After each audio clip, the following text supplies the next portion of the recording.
আমি মেরুনেসা চৌধুরী। আমার স্বরচিত কবিতা আজও আমি আবৃত্তি করলাম। কবিতার নাম আমার কবিতায় বনলতা। সুন্দরী বনলতা থাকে কলকাতা, বনলতা পাওয়া কঠিন সাধন ভজন। আমাদের গর্বিত সকাল সন্ধ্যায় সুন্দরী রমণী সেরা ফুল যেমনটি বনলতা, পেতে চাইলে চাই সফলতা। বনলতা বড় আদরের যত্ন, সাজানো গোছানো, মাধবী ফুলের মতন চঞ্চলতা। নামটি তাহার বনলতা ফুলের নামে, সবাই ডাকে তাকে রূপসী স্বর্ণলতা। চলার ছন্দে ফুলের বাহারে থাকে শুধু চপলতা। মিষ্টি নামের সাথে কণ্ঠ সদাই তোলে, কবিরা কবিতা বানায় শব্দের ভাষায় বুনতে থাকে। বাহারি ফুলের সঙ্গে ছড়িয়ে থাকে কবিতার গানে গানে সুন্দরী বনলতা।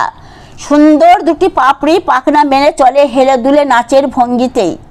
সদাই ফিরে চায় কলিকাতা বনলতা, সুন্দরী রূপসী তাহার রূপের বাহারে।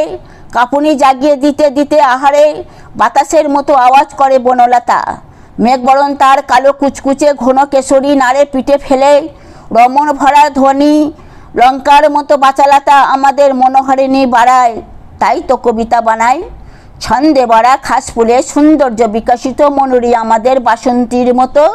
হাওয়ায় চুলের কেশরী লাপিলাপি সুন্দরী রূপসী মাধবীলতা। আবেগে প্রফুল্ল হয়ে চিত্রনায়িকা ঘুরতে থাকে ধাবমান বেগে। হাসির অতুলনীয় সৃষ্টি যাহারে বনলতা, মেয়ে ডালিয়া ফুলের ভালোবাসা মালিনতা।